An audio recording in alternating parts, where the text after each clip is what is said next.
6,875 কোটি টাকা, যেখানে প্রসিজারাল কস্ট সহ 7,000 কোটি টাকা মাননীয় স্পিকার খরচ হচ্ছে। অর্থাৎ মাননীয় প্রধানমন্ত্রীর কাছে আমার প্রশ্ন, এই পদক্ষেপগুলো নিঃসন্দেহে মানুষকে সংযোগ করেছে, মানুষ এগুলোর প্রতি আকৃষ্ট হয়েছে, কিন্তু আমার প্রশ্নটি হচ্ছে, আমরা 1,40,000 কোটি টাকা প্রত্যেক বছরে যদি একটা নির্ভরশীল অর্থনীতির খাতে আমরা বিনিয়োগ করি, সেক্ষেত্রে এটা কতটা হচ্ছে আমাদের অর্থনীতিকে স্বনির্ভর করবে, এবং এই অর্থটা কি আমরা সোশ্যাল সেফটি নেটসের যেই খাতগুলো এখন বর্তমানে বিদ্যমান রয়েছে সেগুলো থেকে কেটে এনে আমরা সেখানে বরাদ্দ দিচ্ছি, নাকি হচ্ছে আমরা নতুন করে আমরা এই খাতগুলোতে টাকা দিচ্ছি?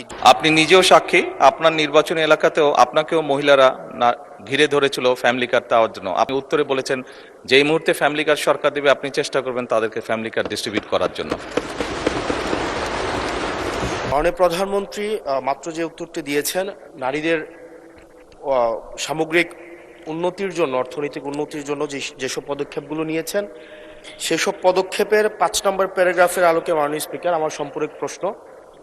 মাননীয় প্রধানমন্ত্রী বলেছেন যে টোটাল 4 কোটি পরিবারকে আমরা ফ্যামিলি কার্ডের আওতায় নিয়ে আসব। আমরা যদি 4 কোটি পরিবারকে আমরা ফ্যামিলি কার্ডের আওতায় নিয়ে আসি, তাহলে আমাদের 1,20,000 কোটি টাকা মাননীয় স্পিকার আমাদের টোটাল হচ্ছে খরচ হবে, এবং প্রসিজারাল কস্ট সহ সেখানে 1,34,000 কোটি টাকা হচ্ছে আমাদের বার্ষিক খরচ হচ্ছে।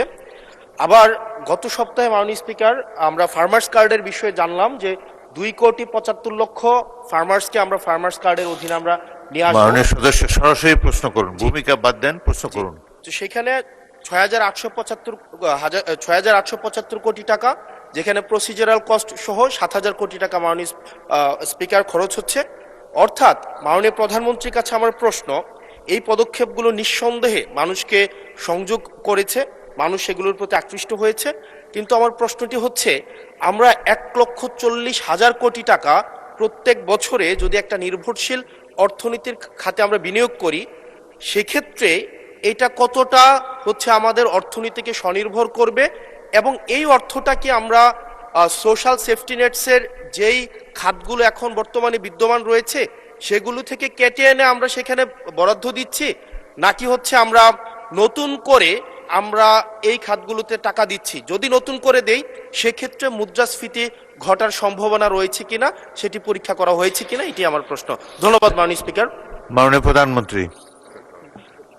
মাননীয় স্পিকার, আপনাকে ধন্যবাদ।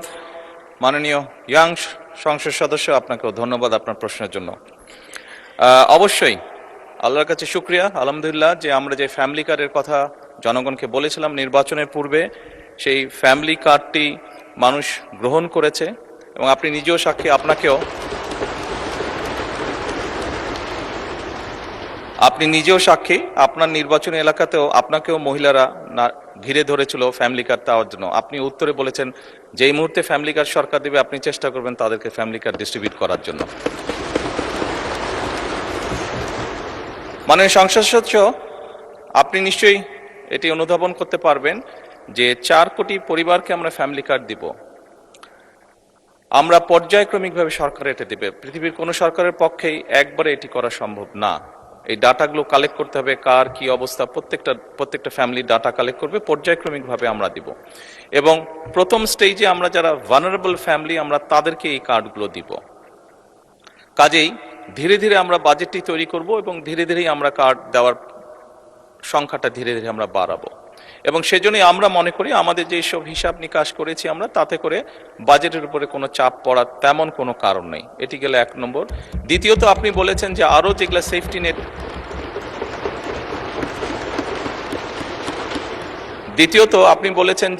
যেগুলো social security safety net programme আছে সেগুলির সাথে কনফ্লিক্ট করবে কিনা। মাননীয় সংসদ সদস্য, আপনি যদি দেখেন এই মুহূর্তে যে কটি ধরনের ডিফারেন্ট কাইন্ডের এই ধরনের প্রোগ্রাম আছে, আপনি যদি সবগুলোর অর্থ সহযোগিতা অ্যাড করেন, দেখবেন যে ফ্যামিলি কার্ডে যেই 2,500 টাকা দেওয়া হচ্ছে সবগুলো অ্যাড করলে সেটার পরিমাণ না। অর্থাৎ ফ্যামিলি কার্ডে যেই সহযোগিতা দেওয়া হচ্ছে টাকার ভলিউমে সেটা সবচেয়ে বেশি, ভলিউমে বেশি, 2,500 টাকা কোনোটাই। সবগুলোকে একজন মানুষকে যদি সবগুলো সুবিধা দেন, এই মুহূর্তে যেগুলো চালু আছে, তাহলে একজন লোক 2,500 টাকার কম পাচ্ছে, বেশি পাচ্ছে না। এবং এর মধ্যে আমরা দেখেছি, এর মধ্যে রিসার্চ করে অনেকগুলো মানুষ আছে বা অনেকগুলো ব্যক্তি আছেন যাদের উপরে রিপিটেশন হচ্ছে, যে একই সুবিধা কয়েকটি সুবিধা একজন ব্যক্তি পাচ্ছেন। তো সেগুলোকে আমরা কাট ডাউন করব, সবগুলোকে আমরা কাট ডাউন করব না, যেগুলো রিপিটেশন হচ্ছে সেগুলোকে আমরা কাট ডাউন করব। এভাবেই করে আমরা ধীরে ধীরে নিয়ে যাব। আর আপনি ইনফ্লেশনের কথা বলেছেন, আমরা অবশ্যই টাকা ছাপিয়ে দিচ্ছি না, আমরা টাকা ছাপিয়ে দিব না, বরঞ্চ আমরা মনে করি এতে ইনফ্লেশনটা কমে আসবে। কারণ আপনি চিন্তা করুন, যখন সে 2,500 টাকা পাচ্ছে, এর মধ্যে নিশ্চয়ই যারা পেয়েছে আপনি দেখেছেন যে তাদের ভিডিওতে দেখেছেন তাদের রিয়াকশনগুলো, কি কি করবে তারা। কেউ বলেছে জামা কাপড় কিনবে, কেউ বলেছে বইয়ের বাচ্চার জন্য বই কিনবে, কেউ বলেছে ফ্যামিলির প্রয়োজনীয় জিনিস ক্রয় করবে। তার মানে আপনি দেখুন, যেই মানুষগুলো পাচ্ছে এরা কিন্তু কোনো ব্র্যান্ডেড জিনিস ব্যবহার করে না। আমরা সবাই একটু অ্যাফোর্ড করতে বলে যে ব্র্যান্ডেড বিদেশি জিনিস ব্যবহার করি, এই মানুষগুলো কিন্তু যেসব জিনিস ব্যবহার করে সেগুলো কিন্তু তাদের প্রয়োজনীয় জিনিস ব্যবহার করে, এবং তারা যেই জিনিসগুলো ব্যবহার করে অধিকাংশই দেশীয় কলকারখানা, দেশেই উৎপাদিত হয়।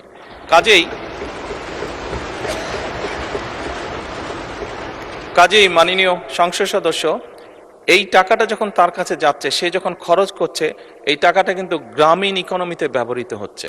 সে হয় মুরগি কিনছে, সে হয়তো থালা বাসন কিনছে, সে হয়তো গামছা কিনছে, যেই সবগুলো জিনিস, সে তার বাচ্চার যে কাপড় কিনছে, সে তার বাচ্চার জন্য যে বই কিনছে, সবগুলো জিনিস লোকালি প্রডিউস হচ্ছে। তার ফলে যেটা হবে, আমাদের লোকাল ইন্ডাস্ট্রিগুলো ধীরে ধীরে, এই যে 1,64,000 কোটি টাকার আপনি কথা বলেন, এটি সম্পূর্ণভাবে লোকাল ইন্ডাস্ট্রিগুলোতে যাবে, লোকাল ইন্ডাস্ট্রিগুলোকে এগুলো হেল্প করবে।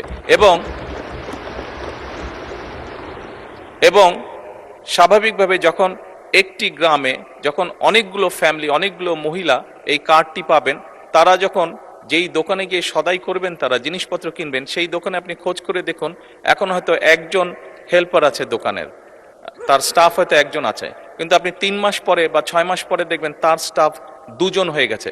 কারণ স্বাভাবিকভাবে অনেকগুলো ফ্যামিলির কাছে এই সহযোগিতাটা পৌঁছাবে এবং তারা সেখানে সদাই করতে যাবে বা জিনিসপত্র কিনতে যাবে। ফলে ওই দোকানের মালিক যে বা দোকানটা যা চালাচ্ছে, তার তখন একজন সহকারী হবে না, তার 2 জন সহকারী হবে। অর্থাৎ কর্মসংস্থানেরও একটি ব্যবস্থা হচ্ছে। একদিকে যেরকম এইটা এক কাইন্ড অফ ইনভেস্টমেন্ট, স্টেট, রাষ্ট্রের একটা ইনভেস্টমেন্ট, যে ইনভেস্টমেন্টের মাধ্যমে ধীরে ধীরে লোকাল শিল্পগুলো গড়ে উঠবে, যে ইনভেস্টমেন্টের মাধ্যমে ধীরে ধীরে কর্মসংস্থানও গড়ে উঠবে। সেই জন্যই আমাদের হিসাব বলছে ইনফ্লেশন বরং কমবে, বাড়বে না। মাননীয় সংসদ সদস্য, ধন্যবাদ আপনার প্রশ্নের জন্য।